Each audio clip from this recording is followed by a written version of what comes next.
and welcome back to the Citizen channel and part 2 of a tribute, of course, to the sadly passed away recently as I'm recording this, ex-City player and City fan Ian Mellor. So this is my little tribute. This is part 2, so check out part 1. Of course, Ian Mellor was born on the 19th of February 1950, born in Sale, and he was a City fan growing up. He stood on the Kippax with his dad, and he lived the dream that we all have, I suppose, as City fans when we're kids, of playing for the club. And I had the privilege myself, as mentioned in part 1, of watching him. Certainly would have watched most of his main road games for the first team and the reserves. He had obviously played a lot for the reserves as well. So we'll carry on our look at that today. Please, if you're new to the channel, push that subscribe button, push the bell notifications. Everything's City past, present, and as long as we can keep going, that's all we ever can do, isn't it? And if you look through the channel, there's stuff on my other passion as well, film and TV. So if that's of any interest, please have a look at that. Or if you know someone who might be interested, please have a look at that. But it's all about football today. It's all about history. Give us a like, guys. Much appreciated. Give us a like for Ian as well. Be great. And of course, it's football and a tribute. In part 1, we looked at how City fan Ian had broken to City's first team, just turned 21. In part 2, we'll follow his development, including praise from two of the greatest football coaches in English and world football. High praise indeed. At the outset of season 71-72, who was listed as height 6 foot 1 inch, and weighing in at 11 stone. So as you can imagine, he was a bit gangly. I think at one stage, within a couple of months of the season started, his weight was listed as 11 stone 3 pounds. So they must have had him bulking up in training. The City, there's an image there, guys. Just some images will come up. The City squad pre-season, and all standing North Stand, of course, behind it, was converted to seats after just one season. Ian Mellor is between Buzzer and Lee on the front row.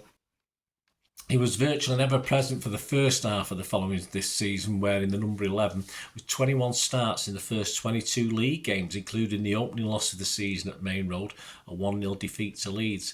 Another image there, Ian looks on as Leeds keeper Gary Sprake, one of my favourite keepers in those days, holds onto the ball with Paul Reaney, another very well-known player, keeping watch on the line, and old Norman Bites Your Legs Hunter looking on in the background as well.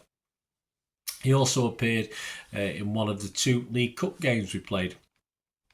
There's a little starting 11 image there as well, guys. Of the sort of that was the sort of team we will be putting out at the start of this season. His appearances came as a big surprise to him, and he told journalist Jerry Harrison in September 1971. He told him this: "I expected to start this season in the reserves. I was going to fight for a place and hope for the best. I didn't expect to get the chance in the first match of the season. I knew more about what was required and had more confidence. I knew this was a great opportunity for me. Am I enjoying it? It's obviously satisfying being in the side. It's a mental strain too. I'm not used to press coverage and comments, and watching a City game on television is really embarrassing. I don't mind criticism of my game, but I don't like comments about daddy long legs and beanpole and things about my physique. Ribbing from the players doesn't bother me. I can give as good as I get, and everyone has to put up with it in the dressing room. But I wish reporters would stick to the football. My increased fitness has helped a lot to get into the positions which I have always known about, but could never quite reach before. I'm 6 foot 1 and 11 stone 3 pounds now, so obviously I've put these 3 pounds on by this time. I'm working on putting body bulk on with health foods. If I suddenly find myself in the reserves, it won't be the end of the world, although I should be very disappointed.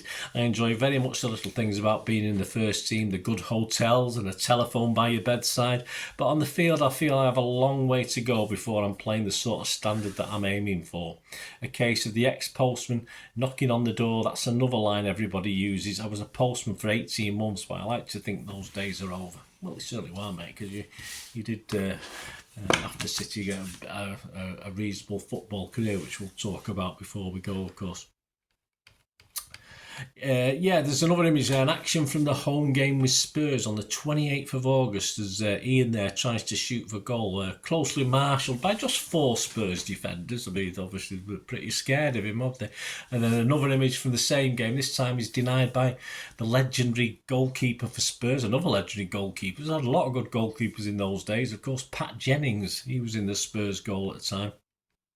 In City's sixth home game of the season, we welcomed fourth place Liverpool to Main Road, and Mellor scored the only goal of the game in front of 45,144 of us. I'd like to think I was there, but my memory, I was going then, so I don't know. I assume I would be a game like Liverpool. I'd probably gone and queued up half an hour before the turnstiles opened to get into that one. A Somerby corner was chested down to Ian, who volleyed home. It took a deflection off the back of Larry Lloyd, I think it was, looping it over into the goal. Another image of Mellor letting fly with that left boot to score that only goal and get the deflection against Liverpool. On the 15th of September, City welcomed Airdrie to Main Road for the first leg of the Texaco Cup, the first time we'd ever played in that competition. Of course, competition involves Scottish and Irish clubs as well. Mellor scored as well as a doily penalty, but the game ended 2-2. His goal came in the 40th minute, putting City 2-1 up, but Wyn Davies jinxed one way and opened a gap in the defence, slipped the ball through to Mellor, who placed it into the back of the net, said the report. Ian didn't play in the second leg 12 days later, and the 2-0 loss for City saw the end of our interest in that competition. He scored his first team goal away from Main Road, no less a place than Arsenal's Highbury, a place even then we'd had little success in. On the 13th of November, Colin Bell being the other scorer in a 2-1 win in front of a crowd of 47,433. A long Oaksy ball was only nodded backwards by the Arsenal player, and Mellor ran onto it and superbly hit home from the edge of the box. A week earlier, he'd been involved in one of the most memorable Manchester derbies in history. I do sort of remember this one. Very disappointing, although at the time you probably thought, you're probably happy with a 3-3 draw. Bell, Lee and Somerby the City scorers, so the old triumvirate. Ian's best memory of the game, though, was being nutmegged on the halfway line by some bloke called George Best. I wonder what happened to him. He was back on the score sheet with a close-in right foot effort at Main Road in a 4-0 home win over Ipswich on December 11th. Belly and Wyn Davies also scoring in that game. An image up there of the Ipswich keeper, who clears this one as Ian Mellor tries to get his head on it. Another image, but then the keeper, another effort from Ian, can only punch or a cross. Can only punch another effort straight at Mellor, who then scores with the rebound to make it 2-0. As City sat second in the First Division table, Ian will make his last start for City in the season on the 18th of December 1971 at Main Road against Leicester City. A young Tony Towers would generally then wear his number 11 shirt. Another guy popular. Well, Mellor was popular with Malcolm Allison, but of course Tony Towers was as well at the time. Allison and his younger players. But then Tony Towers would generally wear the number 11 from that last game from December, and would be extremely hard to displace in a strong end to the season for Tony Towers. He did, though, get on as a substitute in an away match at Crystal Palace on the 22nd of January 1972, replacing an injured Colin Bell at the time. His stats for that 71-72 season: 21 league appearances as starts, one as sub. He scored 3 goals. He made 1 League Cup appearance, 1 Texaco Cup appearance, and 8 reserve team appearances where he's notched 4 goals as well. On to 1972-73, which of course would be his last part season at City. He came on as a 65th minute sub in the Charity Shield win, the curtain raiser for the season over Aston Villa at Villa Park.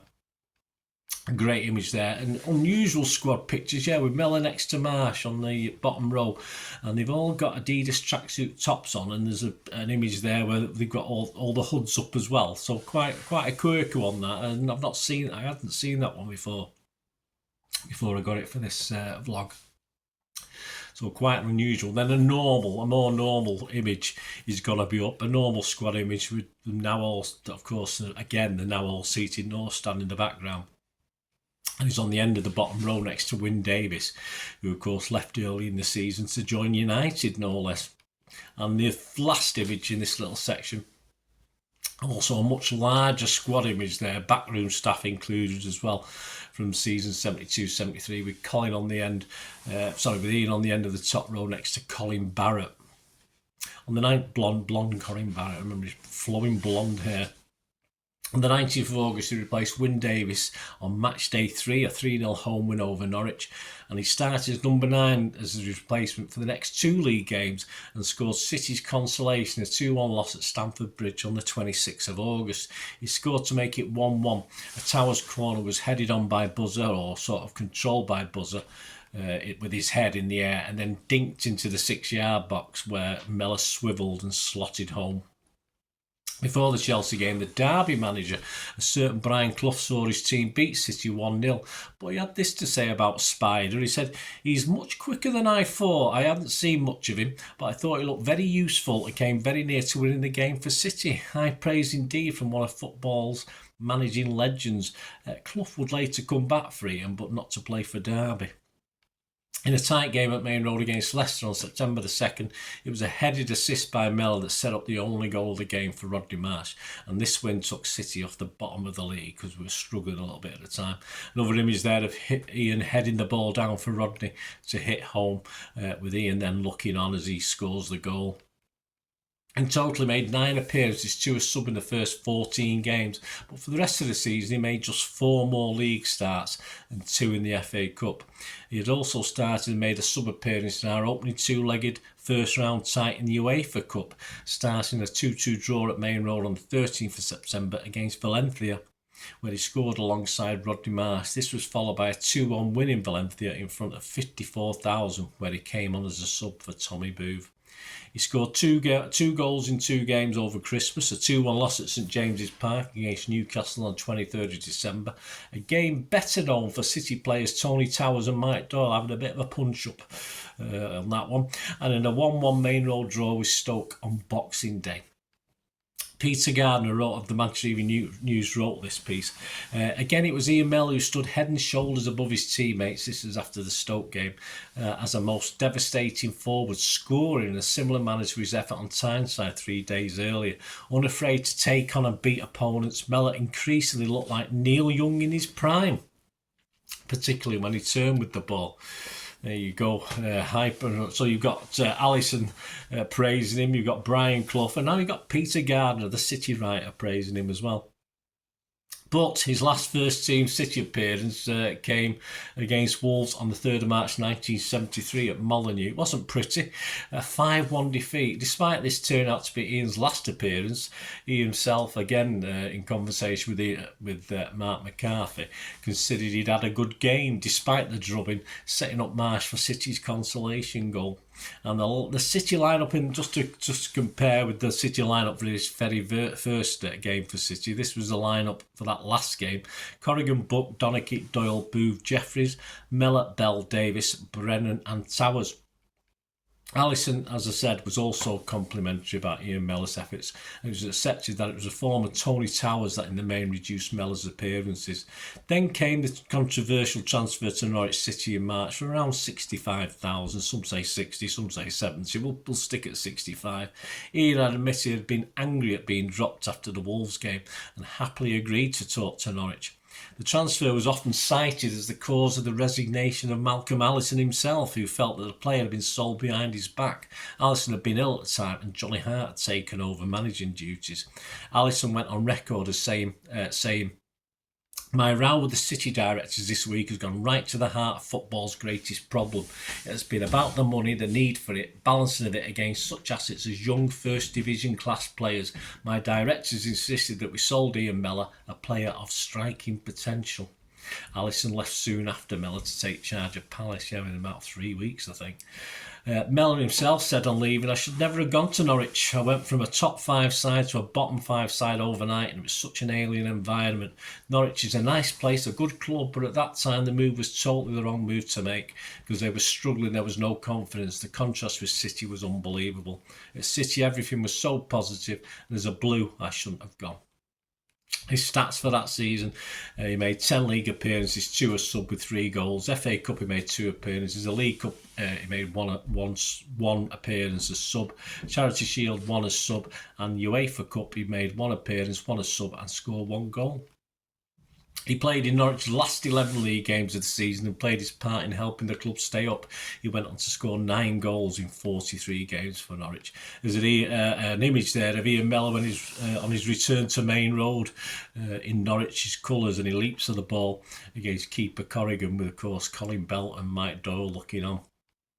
Before signing for Brighton with Brian Clough, the manager not forgetting his talent, though Cloughie ended up leaving Brighton for Leeds, so Ian has actually never played for him. Very odd situation. He bought him, and then obviously he never got a chance to turn out for him, but he stayed, of course, at Brighton for a while. He then went to Chester, helped Chester finish 5th in Division 3 in his first season and was on target in a Football League Cup giant killing act against First Division side Coventry City early in 78-79. At the end of the season, Mellor moved to Sheffield Wednesday, scoring a place in Wednesday's history by scoring in the 4-0 defeat of Sheffield United in the famous Boxing Day massacre. There you go. He remained until joining Bradford City in June 82. And he also played briefly in Hong Kong for Tung Sing. There you go. Ian managed a half-decent career, lived the dream of playing for his boyhood club, was praised by 2 of the greatest coaches in the game, Malcolm Allison and Brian Clough, and was even likened to Neil Young by City writer Peter Gard. That's not bad, is it? A player who took some following, but Ian did a good job. He was well liked by City and other clubs' fans as a player. I personally saw him play many times, as I said. As a man, he's also been the subject of kind words for those that have met him. There you go, guys. Let me know any memories you've got yourself of Ian Mellor. I do remember when you watch some of the old film and you see him gallivanting down that left wing with his long legs. Yeah, it's some good memories. He sadly passed away on the 1st of May 2024 at the age of 74, following a battle against quite a rare disease, amyloidosis. So please, my condolences to his family and friends, and my best wishes, of course. Ian Mellor, 1950 to 2024. Rest in peace, Blue. There you go. Thanks for watching, guys. Until we meet again, please stay safe, Blues. Bye for now.